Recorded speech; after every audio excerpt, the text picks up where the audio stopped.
The stench hit me before the light. It wasn't the smell of water, it was death. I stepped out onto the dock at dawn, expecting my usual morning peace. Instead, the lake was still, the water thick and murky, like someone had dumped a toxic cloud right into the heart of it.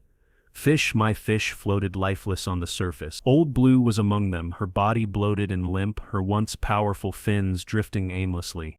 They killed my fish. They killed my lake. I pulled her from the water, the weight of her lifeless body in my hands, sending a cold shiver down my spine. And as I stood there, staring at the poison that had seeped into everything I held dear, one thought burned through my mind. They thought I'd just let this slide, but what they didn't know was, I knew exactly where their drinking water came from. And now, they were going to drink the poison they'd poured into my lake. Got an HOA nightmare of your own? Share your story below. You could help someone else fight back. They say a man's soul finds peace in the stillness of water. For me, that peace was named Cedar Ridge Lake. I'm Thomas Granger, retired Army engineer, 62 years old, and proud owner of a lake that's been in my family since 1954. My grandfather bought this land when it was still wild. No roads, no subdivisions, no neighbors with opinions, just pines, silence, and the sound of bass breaking the water at dawn. After 2 decades of deployments and blueprints, I came home to this lake to find something the world had stripped away from me: quiet, peace. A place where I could wake up, walk barefoot to the dock, and hear nothing but cicadas and the whisper of wind through cattails. Fishing wasn't just a hobby, it was a ritual. My father taught me with his old fiberglass rod, his father taught him with a hand-carved cane pole. It wasn't about the catch, it was about honoring what we built with our hands, preserved with our patience, and protected with our principles. Cedar Ridge Lake fed our family, it held our memories, it kept our legacy alive. But peace doesn't last forever, not when developers smell money. About 15 years ago, a company called Horizon Vista came knocking. They were building a luxury residential enclave and wanted my lake as the centerpiece of their vision. Offered me a fat check and a brochure with phrases like resort-style living and upscale community design. I told them the only thing I'd sell was a catfish sandwich, and they could come by on Sundays if they wanted one. So, they built around me instead. And just like that, 800 homes popped up around my lake like weeds after rain. Mansions with fake shutters, SUVs the size of tanks, and people who paid HOA dues like it was a badge of honor. I stayed, right where I belonged. My old cabin, my dock, my lake. Most of them ignored me. A few waved, some called me the fisherman, like I was some local wildlife to admire from a distance. Then came Meredith Langston. You could smell the lavender perfume and entitlement before she even introduced herself. Mid-50s, real estate attorney turned self-appointed queen of the cul-de-sac. Always wore high heels like she was strutting through a courtroom, even when stepping over goose droppings on the walking trail. She moved into the big White House across from my east shoreline, and within 6 months, she declared herself president of the Cedar Ridge Homeowners Association. That's when the peace started to rot. It started small, like most bad things do. First came a formal letter embossed, sealed, and worded like I'd committed a war crime. According to Meredith Langston, my recreational lake activities were disrupting the visual serenity and property values of the surrounding homes. I laughed so hard I nearly spilled my coffee. Apparently, me casting a fishing line from a dock older than her HOA charter was somehow aesthetic pollution. She actually used that phrase, aesthetic pollution. I framed the letter and hung it in the outhouse. But she wasn't joking. Within weeks, she had filed noise complaints about early morning disturbances, citing my 6 a.m. fishing routine, said the sound of my boots on gravel was unsettling to nearby joggers. One guy even told me his golden retriever was developing anxiety from seeing bait buckets. I thought it was ridiculous, harmless, until it wasn't. The HOA sent a code enforcement officer out, some poor kid barely old enough to grow a mustache. He took one look at my dock, flipped through my original permits from 1983 and said, "Sir, this thing's more legal than I am." But Meredith wasn't interested in facts. She was interested in control. She started showing up on the trail near my property with a little leather notebook, pretending to birdwatch while scribbling notes every time I touched a fishing rod. She mailed me copies of the HOA handbook with certain passages underlined in red. Stuff like, no unsightly structures shall be erected within view of community spaces, and all bodies of water shall be maintained for the visual benefit of all residents. Visual benefit? My grandfather dug this lake with a rented backhoe and blistered hands. It wasn't for visual benefit, it was for life, for legacy. And now this woman in her golf cart and designer sunglasses thought she could rewrite history with a clip. I tried to ignore it. I kept fishing. I kept smiling and waving at her passive-aggressive surprise inspections. I thought maybe, just maybe, she'd get bored and find someone else to micromanage. But Meredith Langston didn't back off. She escalated. One morning, I walked out to find laminated signs posted all along my fence line. Private fishing banned, HOA policy in effect. Trespassers will be reported. Except it wasn't her fence, it was mine. That's when I knew this wasn't about community harmony. It was about power, and I was the last man standing between her and total control. But what Meredith didn't know, what she couldn't have known, was that beneath that calm lake water she wanted to decorate and dominate, there flowed something far more important than fish. Something her entire subdivision depended on. And if she kept pushing, she was going to poison more than just my morning routine. If you've never dealt with an HOA on a power trip, let me tell you, it doesn't start with sirens. It starts with paperwork. A thick envelope arrived one morning, certified mail, return address, Cedar Ridge HOA Legal Committee. That's how you know it's about to get stupid. Inside, a 5-page letter full of legal mumbo-jumbo and passive-aggressive bolding. According to the HOA, my dock was structurally unapproved, visually disruptive, and in violation of Article 14, Section 3.7 of the Community Code of Uniform Aesthetics. That's HOA speak for, we want it gone. Never mind the fact that my dock had stood for over 40 years. Never mind the fact that it was built before a single one of those houses existed. And never mind the fact that it sat on my private land fed by a lake I owned outright. No. Meredith Langston and her clipboard army had decided that my dock, the same dock my father built by hand, was a threat to their curated lifestyle. They gave me 14 days to tear it down or face legal consequences. So, I did what any reasonable man would do. I called up a friend. His name's Curtis Lyle, old army buddy turned real estate lawyer, the kind of guy who could recite land use laws like scripture and has a filing cabinet full of court cases labeled petty HOA nonsense. I faxed him the letter, and 10 minutes later, my phone rang. "Tom," he said, "this is complete garbage. Your deed predates the HOA's formation. Their rules don't apply to you, period. They can huff and puff, but they legally can't blow your dock down." Turns out, North Carolina has something called grandfathered exemptions. If your property existed before an HOA was established and you never opted into their charter, their rules don't touch you. Curtis even dug up my original deed from 1954. It was written in the kind of cursive that looks like it belongs on a treasure map, but one line stood out in crystal clear print: private lake and structures established for personal use by current and future title holders, exempt from annexation or retroactive governance. Translation: nice try, Meredith. 3 days later, a county inspector showed up. Young guy, friendly, carried a clipboard like it was a weapon. He walked around the dock, took some photos, asked me about construction dates. I handed him a manila envelope with the original building permit and the deed Curtis had emailed over. He flipped through the papers, looked out at the lake, and then back at me. "Sir, I think they just wasted a perfectly good morning." I offered him a cup of coffee. He accepted. And as we sat on that same illegal dock, sipping brew and watching dragonflies skim the water, I realized something. Meredith wasn't just going to lose this fight. She was going to embarrass herself trying. But bullies don't back down when they're proven wrong. They double down. It started with the landscaping crew. Every morning, right at 5:58 a.m., 2 minutes before I stepped onto the dock, a convoy of diesel-belching mowers and leaf blowers rolled out across the fence line. Now mind you, this was in December. The trees were bare, the grass wasn't growing, there wasn't a single leaf in sight. Didn't matter. They fired up every engine they had and sat there, churning noise into the sunrise like it was a military operation. One guy even aimed his blower directly at my dock, sending dust and pine needles onto my gear. I waited. Then came the complaints. Apparently my tackle box was a visual nuisance, my thermos mug camo green was unwelcoming in tone. I wish I was making this up. These are the kinds of things Meredith Langston actually wrote in a formal HOA grievance. She even accused me of feeding wildlife without a permit because I tossed breadcrumbs to the ducks on slow fishing days. According to her, the ducks were a liability. And then, the real kicker. A notice for unauthorized signage. Know what that signage was? A hand-painted welcome sign on my front gate that my granddaughter made when she was 6. Apparently it didn't align with the visual branding of the community. I kept it up anyway. See, that's the thing Meredith never understood.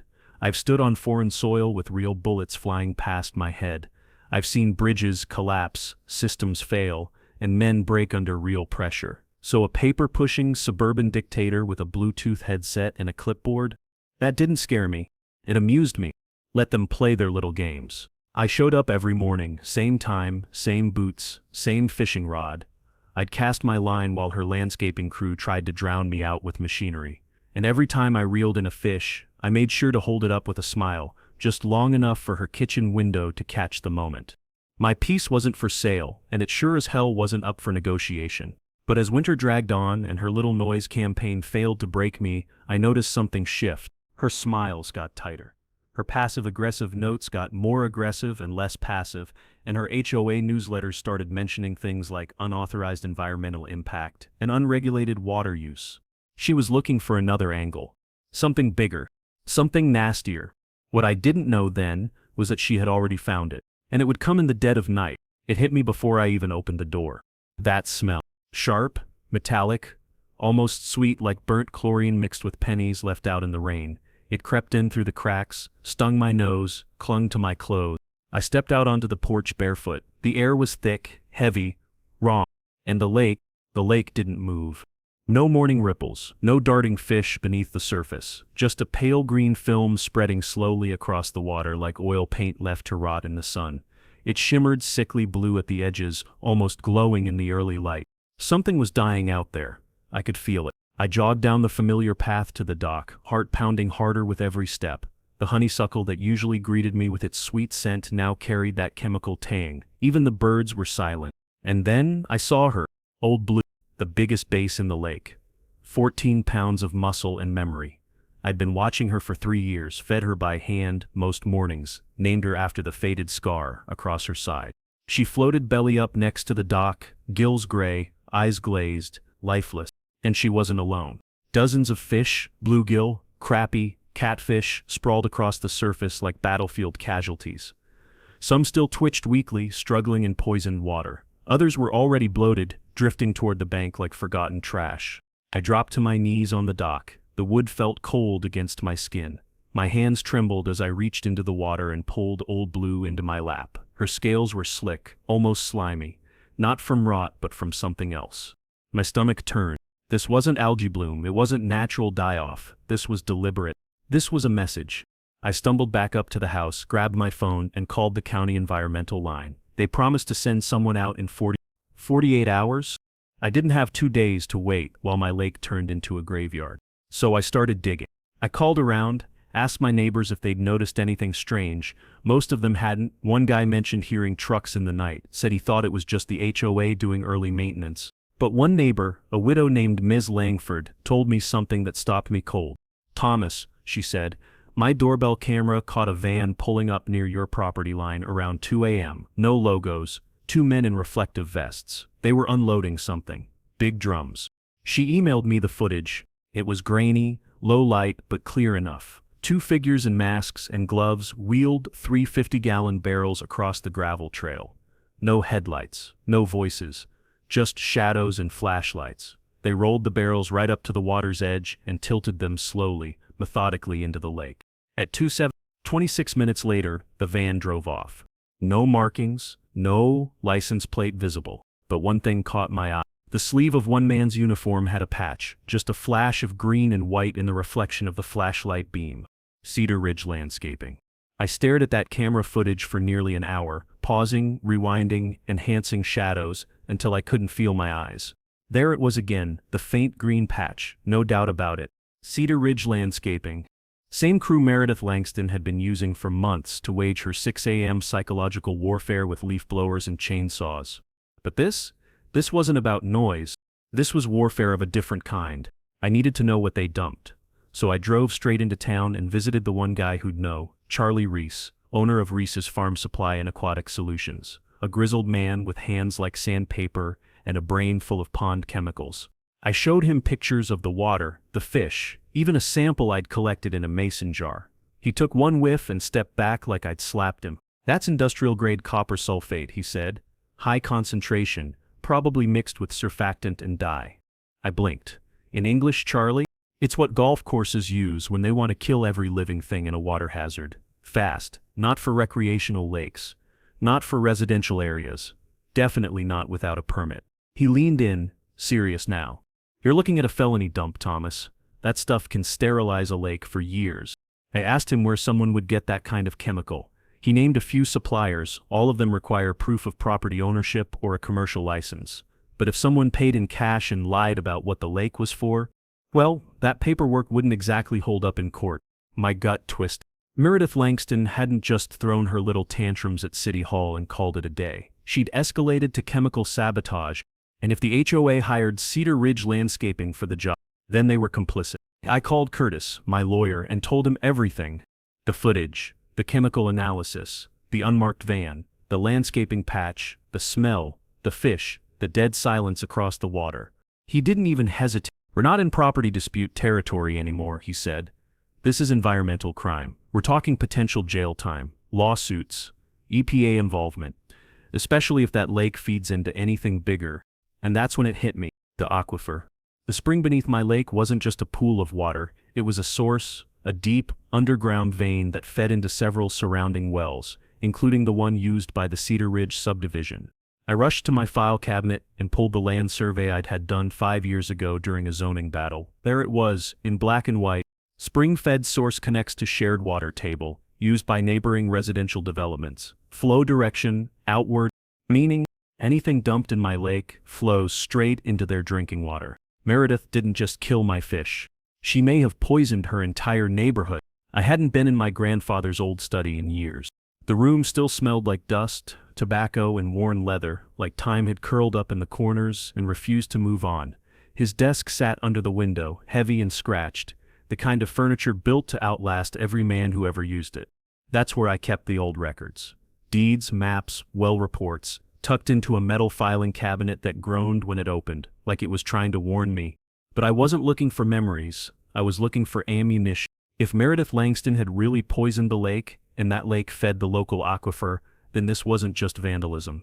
This was a public health emergency. And I needed proof, fast. I dug through the folders until I found what I was after. The original 1954 deed for our land, written in the thick, flowery legal script of a different century. I unfolded the brittle paper carefully, scanning the paragraphs, skipping past the usual language about mineral rights, tree lines, and land use. Then I saw it. All water rights, both surface and subterranean, including full claim to spring-fed sources and underground flow through the Cedar Ridge aquifer system, are hereby transferred in perpetuity to the title holder and their direct heirs. I read it again, and then a third time, slower. It didn't just say we owned the lake. It said we owned everything beneath it. The aquifer, the spring, the water feeding every well in that subdivision. My hands trembled, not from fear this time, but from something else entirely. Leverage. I wasn't the victim anymore. I was the legal owner of the entire water supply Meredith and her pristine little community depended on, and she had just dumped toxic chemicals into it. I took a photo of the deed and called Curtis. "Tell me you're sitting down," I said. He wasn't. But by the time I finished reading that paragraph, he was. Silence. Then a low whistle. "Thomas, you're not in a property dispute anymore. You're sitting on a damn bomb." He told me to scan and send every document I had, deeds, well maps, water flow reports. Then he paused and added, "Call the EPA. EPA, if your lake contamination connects to residential drinking water, this isn't just civil court anymore, it's federal. You might have just triggered a major investigation." I hung up and stared out the window at the poisoned lake. The water was still too green, too quiet, but beneath that calm something had shifted. They thought they were dealing with a stubborn old fisherman. Turns out, they were poisoning a water system I legally owned. And now, they were going to drink what they dumped. I called the EPA's regional office that same afternoon, gave them the short version: spring-fed lake, private land, mass fish death, unmarked chemical dumping, and now, evidence that the contamination might be moving into a shared aquifer. The woman on the other end of the line didn't hesitate. "We're dispatching a field unit within 24 hours. True to their word. The next morning, 2 black SUVs rolled up my gravel driveway. 4 agents stepped out, dressed like crime scene investigators, clipboards, hazmat suits, and water sampling kits that looked more advanced than anything I'd used in the Army Corps.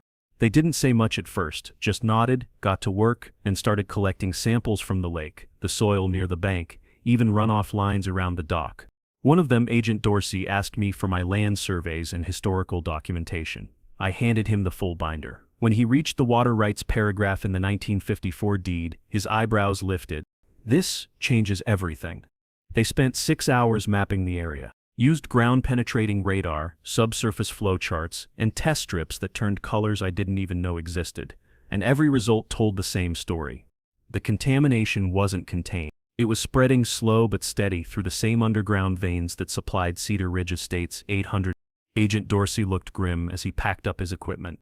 We'll need to run this through Washington, but initial readings suggest copper sulfate levels approaching the EPA's emergency threshold. I asked him what that meant. Exactly. If it hits that line, the water becomes unsafe for human consumption, and given the direction of flow, every home in that subdivision could be affected within the next 4 to 6 weeks. He paused, looked at me. Whoever dumped that chemical didn't just kill your fish, Mr. Granger. They may have poisoned an entire neighborhood. I nodded, jaw clenched. But inside, something fierce was building. For weeks I'd been backed into a corner, fighting off fines, complaints, and noise harassment from a woman who thought a rulebook made her a queen. But now the rulebook was mine. Because here's the thing about rights, water rights specifically, they're legally separate from land ownership in the state of North Carolina. If you don't purchase them outright, you don't own them, even if you build 800 homes on top. And guess what? Horizon Vista, the developers of Cedar Ridge, never bought them. They just tapped into the aquifer like it was free real estate. Never checked, never asked, never thought some stubborn old man at the center of the lake might still hold the keys. And Meredith? She poisoned a water supply that didn't legally belong to her. She contaminated my resource. The subdivision thought I was some relic stuck in the past. But I wasn't stuck.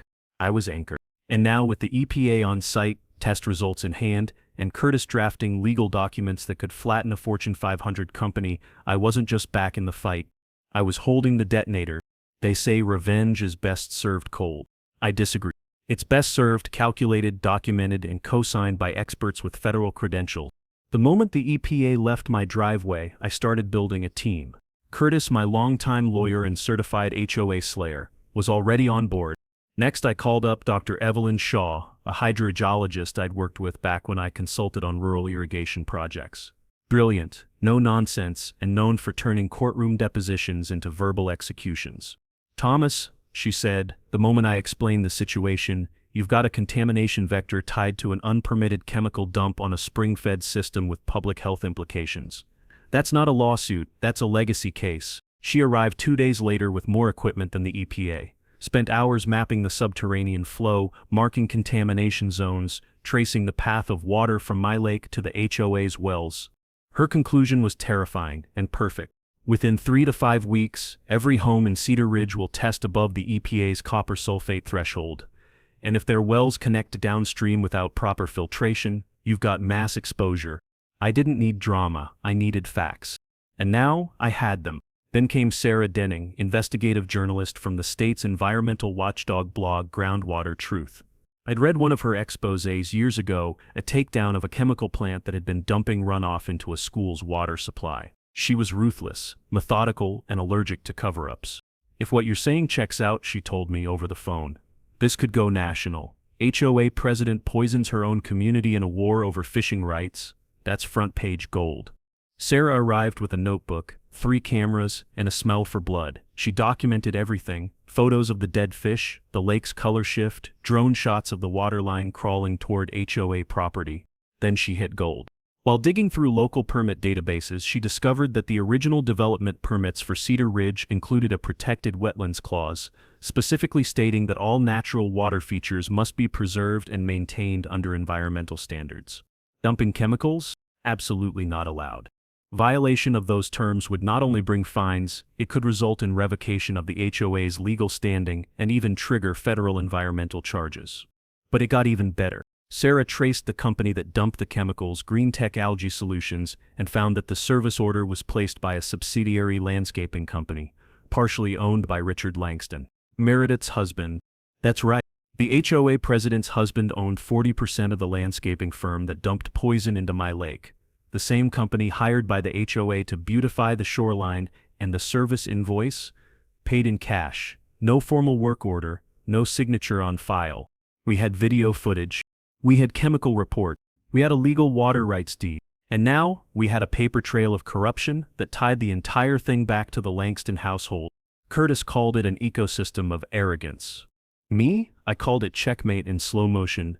Over the next week, Curtis filed a federal complaint for environmental contamination under the Clean Water Act, a civil lawsuit for property destruction and malicious harassment, a cease and desist backed by my legal water rights, barring HOA access to the lake or surrounding property, a formal complaint with the State Bar Association to review Meredith Langston's law license, all while Dr. Shaw submitted her findings to the EPA and the State Department of Environmental Quality, triggering 2 more investigations. Sarah? She did what Sarah does best. She pitched the story to 4 outlets. 2 regional news channels bit, then a podcast. Then a reporter from a national network sent an email requesting an interview. The title, HOA Horror, President's War on Fishing Poisons Neighborhood Water Supply. It hadn't even gone live yet, but Meredith must have felt the shift. Because that next morning, the lawn signs changed. You know those little HOA-approved placards? Community watch in effect, speed limit. Yeah, those were replaced with do not drink tap water until further notice. No warning. No explanation. But the panic had begun. Rumors flew through the subdivision like wildfire. The Facebook group lit up with questions. Why does my water taste like metal? Is this algae? Can it hurt the kids?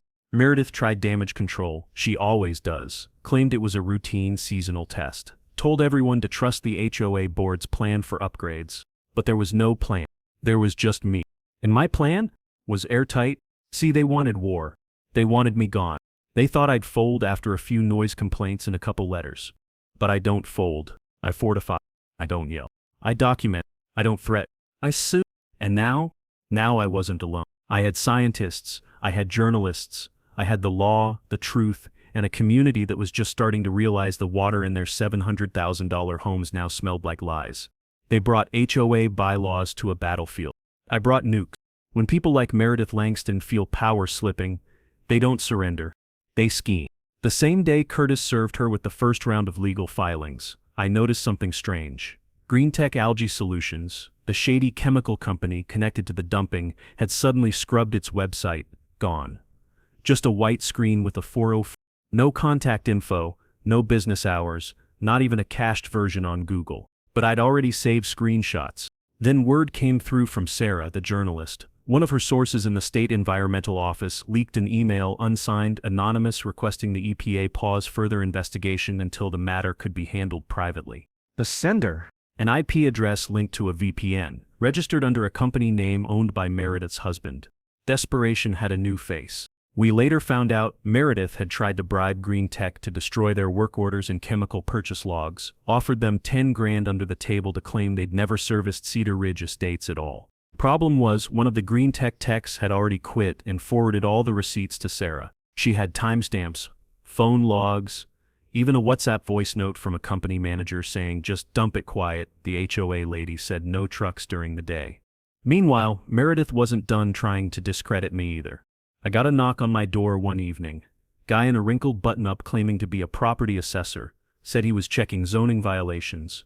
I asked for ID. He gave me a card that looked like it came out of a cereal box. No government seal. No badge number. Later I caught him in his car down the street snapping photos of my truck, my license plate, my granddaughter's swing set. Turns out he wasn't from the city. He was a private investigator, hired by the HOA to dig up dirt, maybe find a tax mistake, an old arrest, anything they could twist into a character attack. Unfortunately for them, my record's cleaner than their drinking water.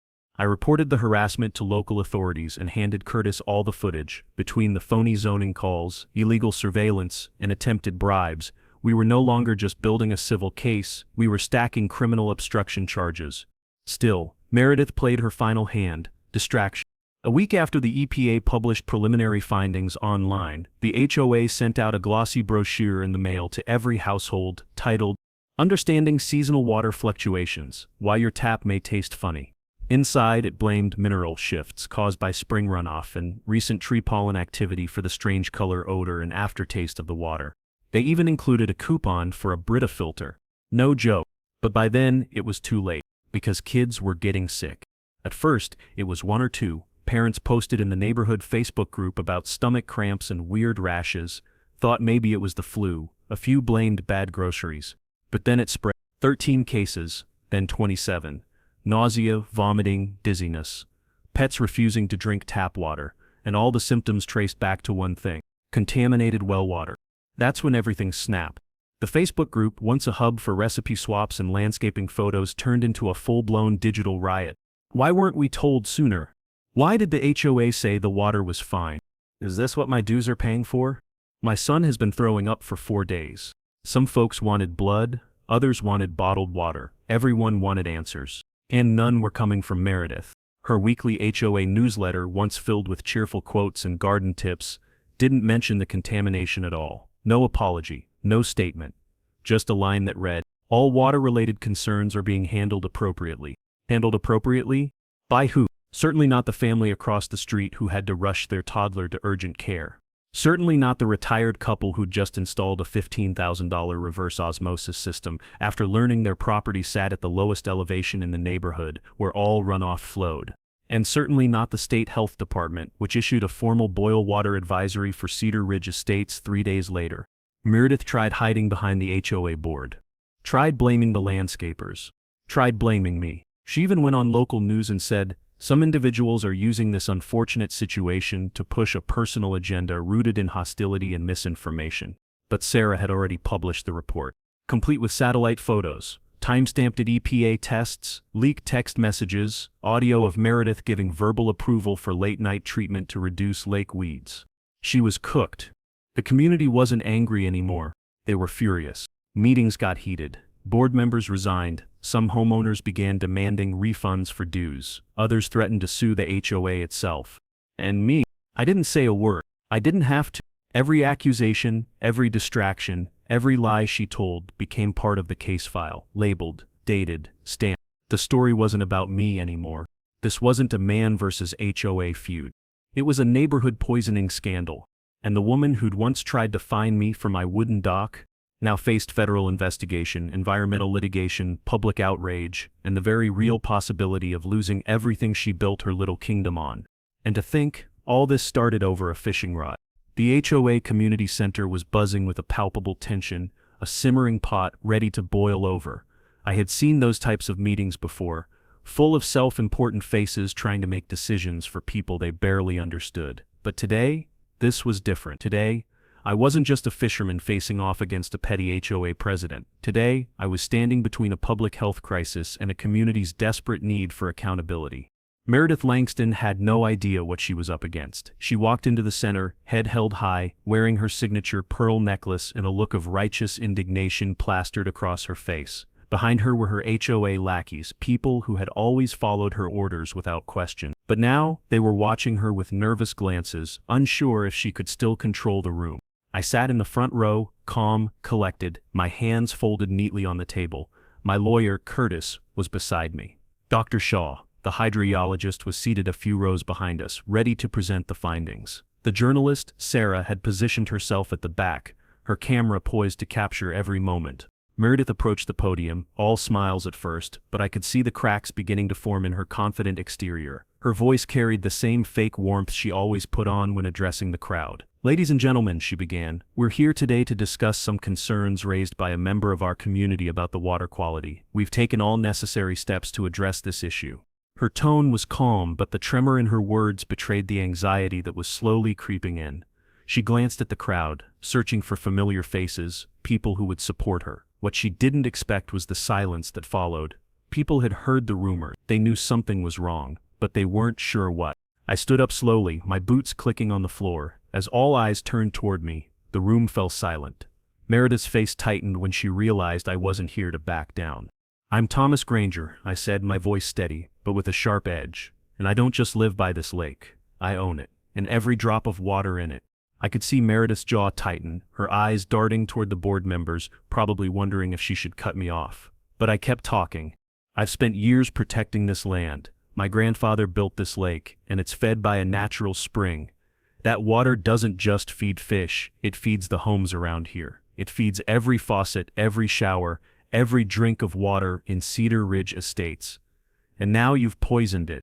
I paused to let that sink in, watching as people shifted in their seats, some of them clearly nervous. They had no idea what had really happened, but the look on Meredith's face said it all. Curtis stepped forward, holding up a thick folder of documents. "We have evidence," he said, his voice firm. "Documents, reports, video footage, and chemical analysis that show the contamination was caused by an unapproved chemical dump into Granger's Lake. It's not just a violation of community aesthetics, Meredith, it's a crime. Meredith's eyes widened, her hand gripping the podium like a lifeline. She opened her mouth to speak, but no words came out. I could see the panic setting in. Curtis flipped through the pages, pulling out a photograph of the unmarked barrels being dumped into the lake. Then another, this time a satellite image showing the contamination spreading toward the wells, supplying Cedar Ridge estates. This isn't just about a fishing dock or some noise complaints anymore. This is a public health emergency. Meredith's smile faltered, and her voice cracked when she tried to regain control. This is all just misinformation. These claims are false, and these reports are— They're not false, Meredith, Dr. Shaw interjected, standing up from her seat. The chemical used, copper sulfate, was designed to kill every living thing in that lake. It's highly toxic, and it's already infiltrating the aquifer that feeds this entire community's water supply. The room was dead silent now, every ear tuned to Dr. Shaw as she detailed the scientific facts. She explained how copper sulfate, if left unchecked, could contaminate groundwater systems for years. It was exactly what I had feared. This wasn't just about revenge, it was about saving the very thing Meredith had tried to poison. I stepped forward once more, my eyes locked on Meredith. You thought you could silence me with a couple of noise complaints, Meredith, but now, you've gone too far. You've poisoned this community, and I'm not going to let you get away with it. The crowd was restless now, murmurs of disbelief echoing through the room. Meredith was losing control. She opened her mouth to speak, but nothing came out. I could see her hands trembling, her lips pressing tight as though she was trying to hold back a flood of words that couldn't save her now. Before she could say anything, I turned to face the room. I'm not asking for anything other than accountability. I want a full cleanup of the lake.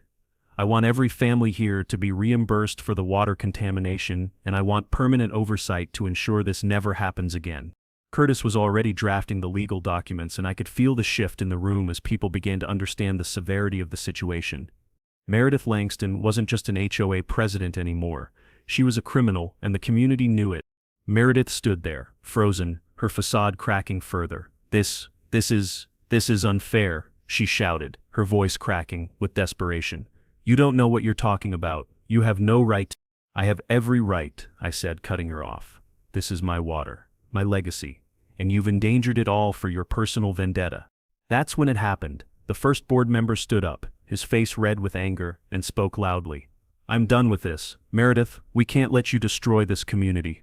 The room erupted in agreement, and one by one, board members started to walk out of the meeting. Meredith's face twisted with rage, but there was nothing she could do now. As she stumbled for a last-ditch attempt to defend herself, I turned to the crowd and raised my hand. We have the evidence. We have the law on our side, and now Meredith Langston's reign is over. The applause started slow, then built until the room shook with approval. Meredith Langston had lost. She had poisoned this community, but in the end she had failed. The heavy weight that had hung over Cedar Ridge for so long began to lift. The sound of drilling and construction filled the air as workers set to work, restoring the lake to its former glory. The toxic green hue that had once painted the water was slowly fading, replaced by the familiar, clear depths that had made Cedar Ridge a haven for wildlife. And for me, it was strange, almost surreal, to watch the lake return to life, after all the damage that had been done. I spent every morning down there just standing on the dock, watching the water. The steady hum of restoration was like a lullaby.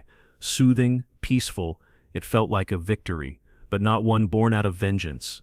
The battle had been won, but the war was never about revenge. It was about preserving something far more important than pride or power. It was about legacy, about protecting the land and water that had been part of my family for generations. As the restoration continued, something even more beautiful began to take shape. Children, once kept inside by fears of contamination, returned to the lake. They weren't just coming for the restored waters, they were coming to learn. Local schools had partnered with environmental groups to bring kids out for fishing lessons and water conservation programs. I watched, a quiet observer, as a young boy stood by the water's edge, a fishing rod in hand. His face was lit with the same wonder I had felt when I was his age. He cast his line and waited for a tug, just like I had done so many years ago. I smiled to myself, knowing that this new generation would learn the same lessons I had about patience, responsibility, and respect for the land. The schools set up programs to teach kids about the importance of protecting water systems and conserving the natural resources we often took for granted. It wasn't just about fishing anymore, it was about learning the delicate balance between man and nature. It was about understanding how connected we all were, how the water in that lake fed not just the plants and fish, but the very community that once sought to destroy it. As the days went on, something else began to happen. The families who had once turned their backs on me, those who had sided with Meredith and her HOA, started to approach me. At first they seemed hesitant, as if they didn't know what to say, but slowly, one by one, they came forward. "Mr. Granger," one neighbor said as I worked by the dock, "I just wanted to thank you. My kids were sick for days, and we didn't know why. We thought it was just a flu bug. But you saved us. You saved this whole neighborhood." Her words hit me harder than I expected. I hadn't done it for recognition, but hearing it, seeing the gratitude in her eyes, it made all the struggle worth it. She wasn't the only one. More families came to me with apologies, with thanks, their faces filled with relief. No one could deny it now. The lake was the heart of the neighborhood, and I had fought to protect that heart. Meredith Langston, the woman who had once tried to tear my life apart, was a memory now, an afterthought. Cedar Ridge had moved on.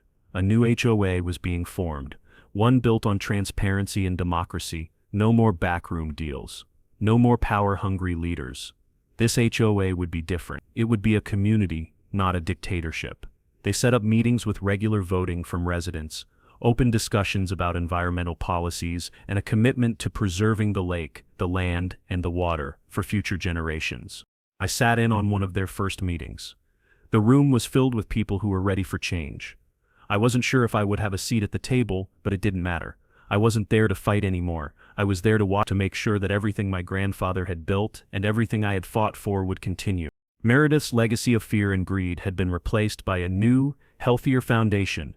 The people of Cedar Ridge had learned a hard lesson, and now they were united by something stronger than their previous divisions. They were united by the very thing Meredith had tried to destroy, the lake. And as the sun dipped behind the trees that lined the water, casting a golden glow over the surface, I felt that peace return.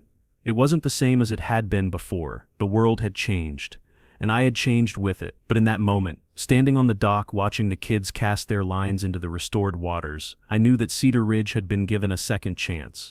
I could hear my grandfather's voice in my head, echoing across the water, "Protect what's yours, son, and never let anyone take it from you." Peace. It wasn't just in the stillness of the water anymore. It was in the community, in the way people had come together, in the knowledge that they would never let the lake or each other be threatened again. And as I stood there, watching the sun set on the horizon, I realized something. This wasn't just my fight anymore. It was everyone's. And that made all the difference. They tried to take my peace. Instead, they gave me purpose. I spent decades of my life believing that peace was the ultimate prize. The calm after the storm, the quiet space where I could finally breathe. I built my life around it, but what I never understood until it was all thrown into chaos was that peace, true peace, doesn't come easily. It's not something you can just hold on to. Sometimes you have to fight for it, and in that fight, you may just find something far more valuable than peace purpose. When Meredith Langston and her HOA came for my lake, they didn't realize they weren't just pushing me into a corner. They were pushing me into something bigger, into a battle I never expected. At first I resisted. I thought I could keep my peace if I just stayed quiet, kept fishing and ignored the noise. But the deeper they dug, the more they tried to take away. The clearer it became that this wasn't just about property rights or personal vendettas. This was about something much larger. The lake wasn't just mine. It was a lifeline for the entire community. And once I realized that, once I understood how deeply connected we all were to the water, to the land, to each other, it was no longer about fighting for my own peace. It was about fighting for the community's future. That fight, hard as it was, gave me purpose. It gave me the strength to stand up even when everything seemed stacked against me. And in the end, it gave Cedar Ridge a chance to heal, to restore not just the lake, but the very foundation of the community. They may have tried to destroy my peace, but what they really gave me was something far more lasting, the chance to protect and preserve the things that matter most. If you find yourself in a situation where an HOA or other entity is trying to force changes on your property, check your property's deed. Many properties are grandfathered in, meaning that you may be exempt from certain HOA rules that were established after your land was developed. Always consult with a legal professional to understand your rights. If you suspect that any actions like chemical dumping or unauthorized alterations are damaging the environment around you, report it immediately. An investigation can be your first step toward not just protecting your property, but your entire community's well-being. Got an HOA horror story? Share it. You might help someone else. Whether it's an unfair fine, a property dispute, or something even worse, your story can be the one that gives someone else the courage to fight back. Drop your story in the comments, or send me a message. I'd love to hear what you've been through. Next week, the HOA that fined a man $25 a day for flying the American flag until he made them pay triple. You won't believe how this one ends. Make sure you subscribe, and don't miss it.